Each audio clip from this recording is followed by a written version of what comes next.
Welcome back to another week of Master Menopause Metabolism with Coach Andrea T and Ari, of course.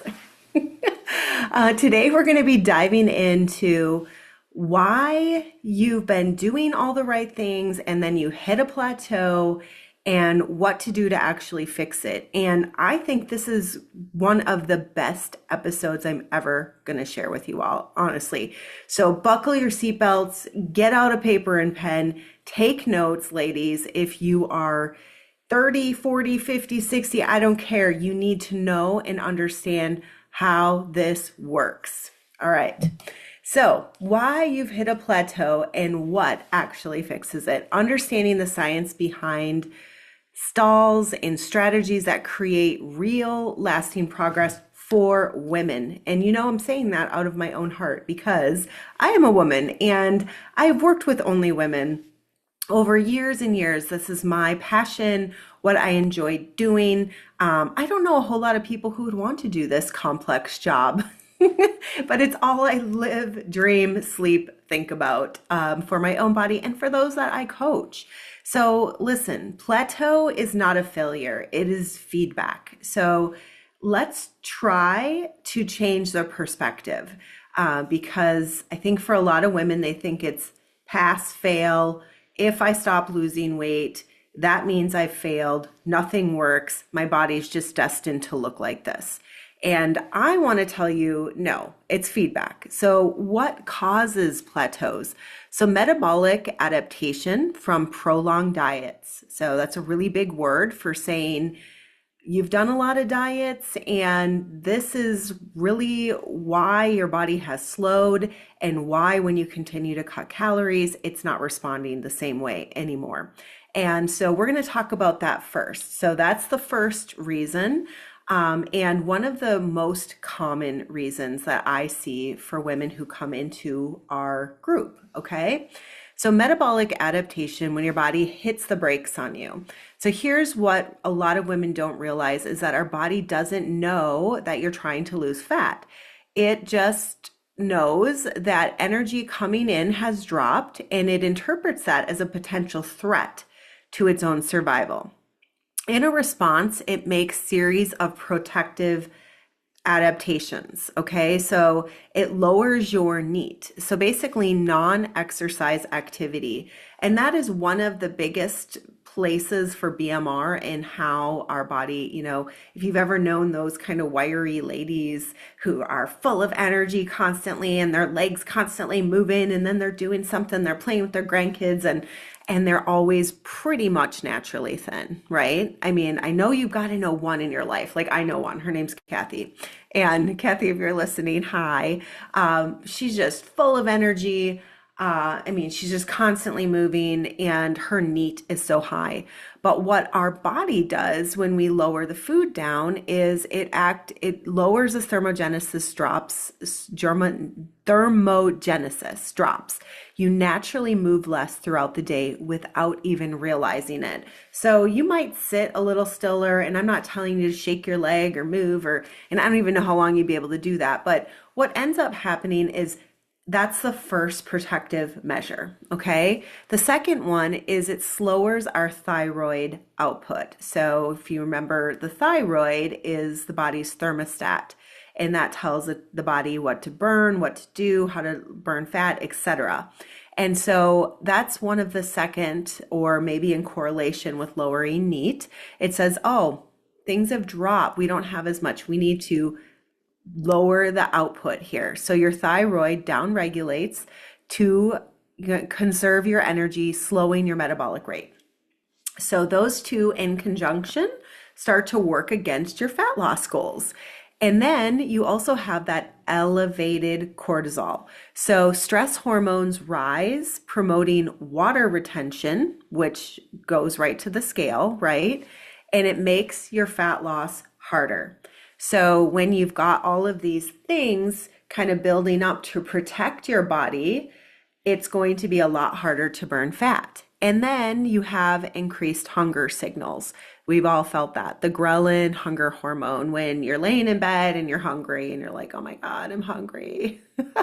And also increases our leptin, which is our satiety hormone. So, and some of us are more prone to have lower satiety scores. I'm one of those people. I've had a DNA test.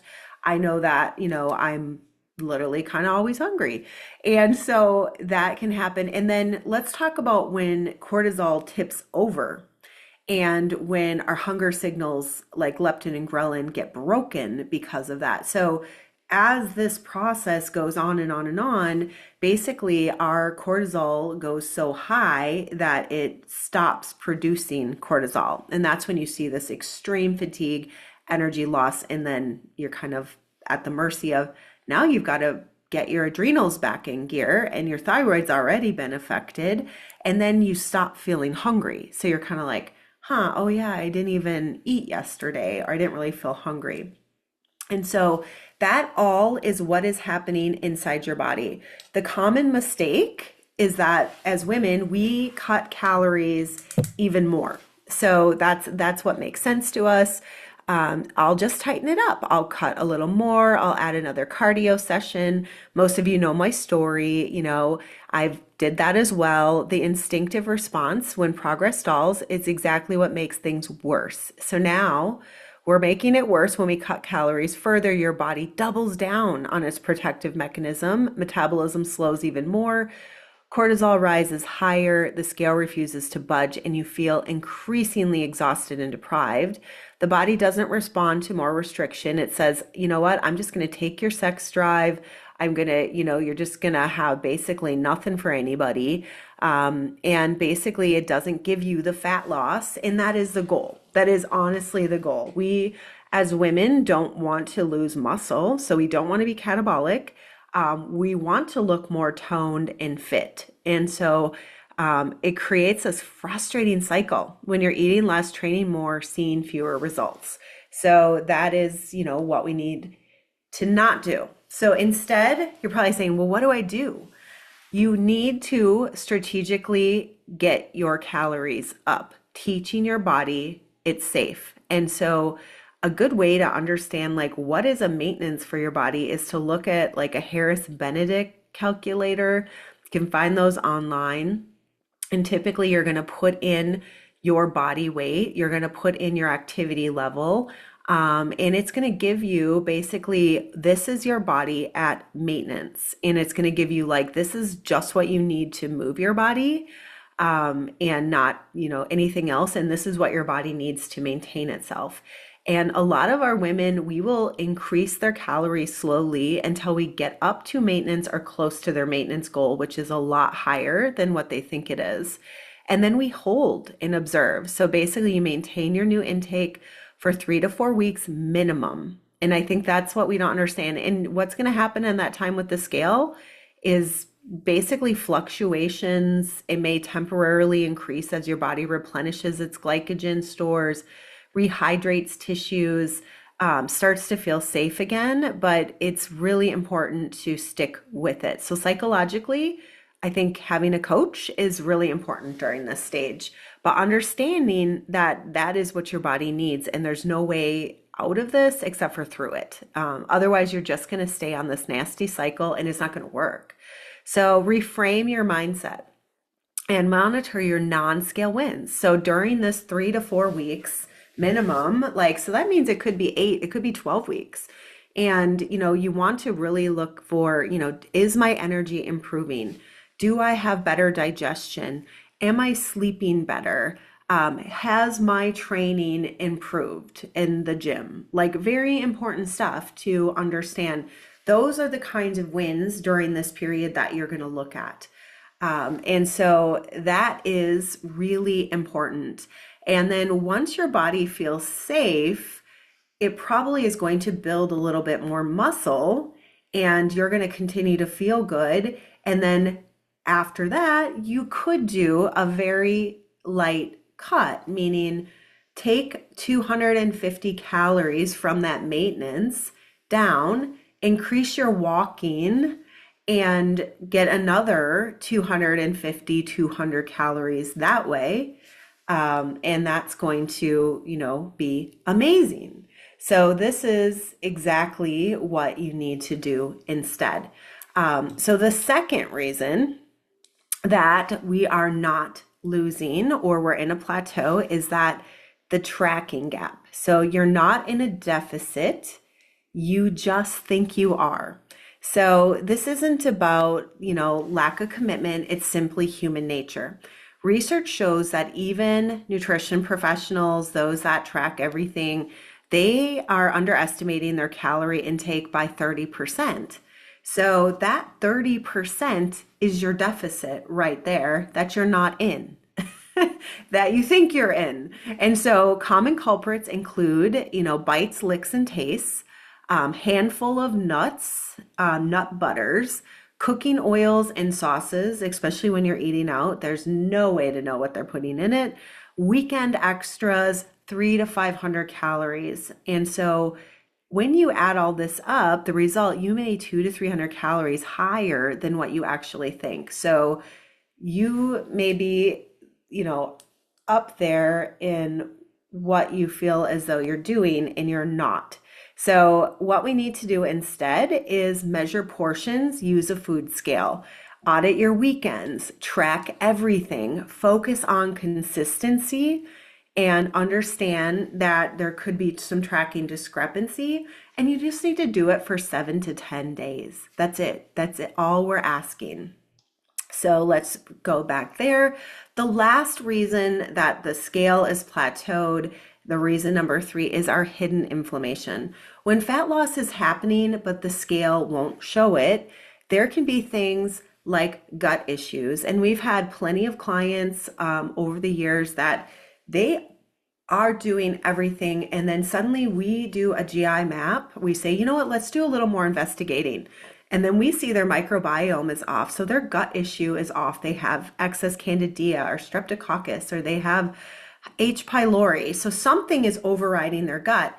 And suddenly we target that and we get rid of it with some antimicrobials. We do the 4 R's. So that's a whole other podcast. But then they lose 10 to 15 pounds of inflammation like that in a month. And it's incredible. Poor sleep quality. We also get people sleeping better. So that's a lot of times what we're going to address. Chronic stress, our hormonal shifts. So knowing in the throes of menopause and stress and all of that. And then overtraining is another reason your body gets really inflamed. And so you're losing, the third or the fourth other kind of bonus here is I'm going to talk to you about you're losing fat, but you're gaining muscle or holding water. So this is the mic drop moment many women need to hear. The scale might not be moving because you're experiencing body recomposition. So this is true if your strength is increasing, your clothes are fitting better, measurements are changing, and energy levels are improving, but the scale isn't really going anywhere. Muscle tissue is so much denser than fat, and when you gain muscle while losing fat, the scale may stay the same or even increase by a couple of pounds, but your body is actually transforming. You're getting leaner, stronger, healthier, even if the number doesn't reflect it or it's higher than what it was. And so that's been me. I mean, that has wholeheartedly been me. Like I used to have the weight of 146 in my 20s. And so I still have that in my head that I should weigh 146. I'm 5'3". And I don't like over the years, I gained muscle, honestly, like really did. Like I can see the definition, the scale has gone up slightly, little by little over the years. And I cherish that muscle. And so that's important to me. And being at, 18, 19% body fat is lean enough, but the scale is not super low. And I'll be super transparent. The scale right now is sitting around 158 to 160. That is where I'm at. And I literally am at about 18% body fat. I can see cuts in my abs, my arms, my legs. So I know that. I don't love the scale number, but it helps me to get that in perspective and to know that slowly from my 20s to my 50s, I have increased muscle. And so that to me was a whole other brain thing, getting used to that. So, because when I started my workout journey, you guys know I was 136. That was where I started, and I was skinny fat. I wear the same size clothes at 158 that I did back then. And that's what's crazy. So you just got to know that that actually does happen. So if we're going to get things moving again, you have to kind of understand either you're this person, the low calorie, long dieting history. So then you've got to reverse diet, gradually increase calories, prioritize recovery, and allow your metabolism to heal. If you're the second person, you're seeing no progress and you're unsure about your tracking accuracy with food, I would say give yourself 7 to 10 days, a food scale, measure everything precisely. Nothing goes in the mouth. And it could be 3 to 7 days. Just get yourself some perspective, understand if there's calories sneaking in, and that includes weekends. The second one is a scale stuck, but your symptoms are flaring. It might be time to get a lab on your gut health to understand better what's happening there, or a Dutch hormone test to understand hormonally, is there something not right that we need to heal first to get rid of that inflammation? Or you're the fourth person.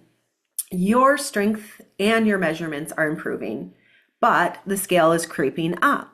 Well, then we know, stay the course. Don't panic, body recomposition's happening, and trust that process, track your non-scale victories, and be patient with the progress.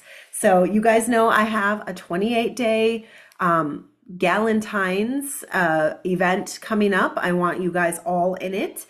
We will give you your money back if you don't get results. So that's how sure I am that we can address things. So I would love to see you all. Make sure to send me Galentine's in a message or underneath this if you would like more info, and I can send you the link. All right, guys, I hope this helps. I feel like this is one of the most beneficial podcasts I've done to uncover what we do as nutrition coaches at Tone for Life Academy and what really is going on with women's bodies and health. And if you understand women's bodies, you need to know these things. So it's not going to be the bro method. It's completely different than that. All right, see ya next week.